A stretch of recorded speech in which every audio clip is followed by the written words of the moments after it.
The bye week is over and we're ready for football, so let's talk Broncos.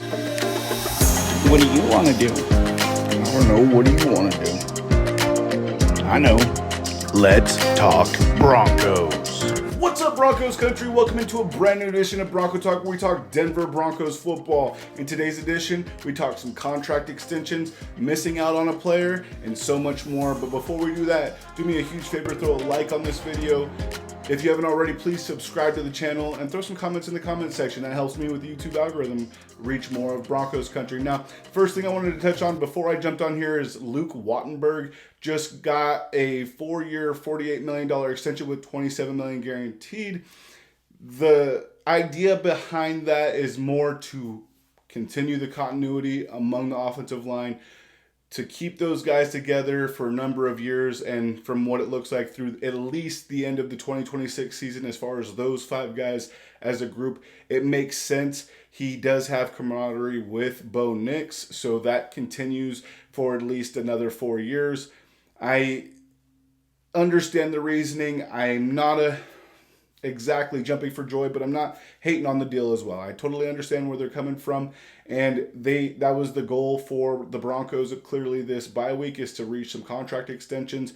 We also had Will Lutz sign a 3-year extension, the details of which are not public yet, but early reports say that he is getting a payday that's going to have him in the top 10 of kickers. If you look at the salary range between kickers 3 through 10, it's anywhere between $5 and $5.5 million a year, but it's well deserved. My take on Will Lutz when the Denver Broncos traded for him was Sean Payton's just trying to get another Sean Payton guy in there. I didn't like it nor hate it. I actually thought it might work out. We were kind of in between kickers, and who knows, maybe it'll work out. And at the very least, it's a 7th round pick for a flyer on a Sean Payton guy. And after all, it has worked out. Sean Payton got a Sean Payton guy. The Denver Broncos have a kicker for the future.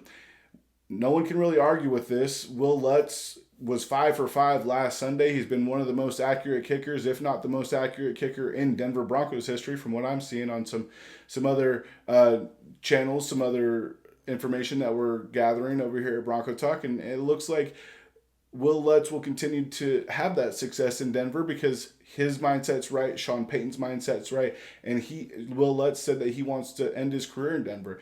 It looks like a match made in heaven, to be completely honest. And coming off an AFC Special Teams Player of the Week, getting a contract extension, I'm all for it. Like I said, I wasn't necessarily thinking that he was going to be the kicker of the future when the Broncos traded for him. Thought it was just a Sean Payton guy. Sean Payton bringing in a Sean Payton guy. And as Sean Payton wants to do, you've seen this with his coaching staff and players like A.T. Perry, Malcolm Roach, other players that he's familiar with.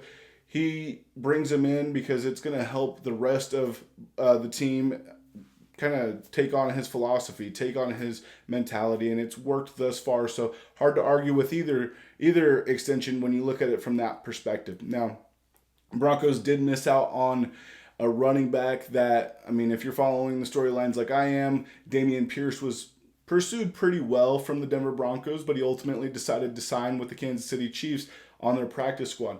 And that tells me one of two things. The Denver Broncos are confident in their running back room, but want to improve it if possible. So they were willing to take a flyer on Dameon Pierce, but they didn't claim him off of waivers, which would have solidified him being in the Denver Broncos locker room, but it would have made him on the active roster. So we were willing to take a flyer on a guy that seems like he's a fit, but not necessarily ready to blow up the running back room, to have someone come in on the active roster, then taking touches away from someone like Tyler Bidet, who's a 3rd down back, or Jaleel McLaughlin, who has been pretty much and predominantly inactive on game day, and he's kind of solidified as the number 2 back in the absence of J.K. Dobbins. And then, of course, R.J. Harvey is the running back that we took in the draft this year, so we're not going to necessarily want to take touches away from him, especially with how he's done well, running outside, catching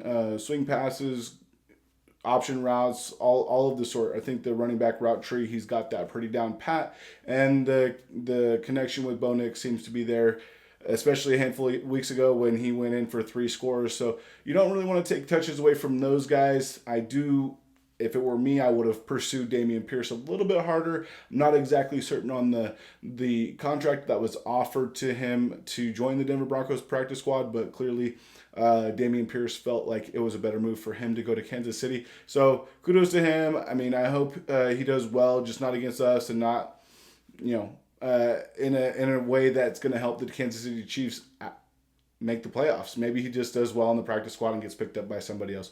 Who knows? Broncos country, let me know what you think about the Broncos running back room. Would you have pursued Dameon Pierce a little bit harder? Would you have blown up the running back room? Would you have dropped someone to make it a larger running back room? Let me know. I think I would have pursued Dameon Pierce a little bit harder, at least to get him on the practice squad. Now, another thing is that I want to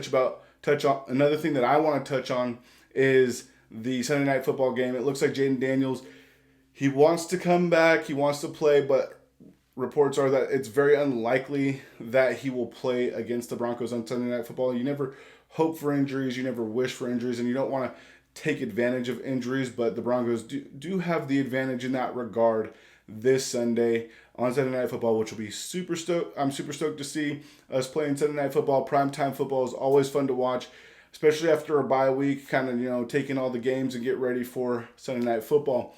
The Commanders also do run really well, so they're sixth in offense on the ground, and we're third in defense on the ground, so it looks like it's going to be a little bit of a matchup on the ground when it comes to their offense versus our defense.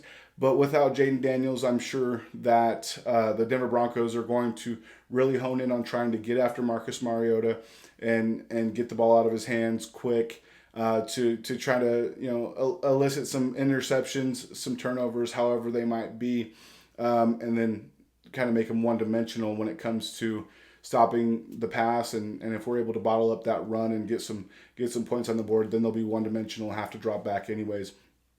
Broncos country, I also want to see Bo Nix continue to flourish with his feet. In the mini-bye, he had a lot, coming out of the mini-bye, he had a lot steadier feet. He wasn't happy feet Bo Nix. He was steady feet Bo Nix, making dime throws to set us up for game-winning field goals.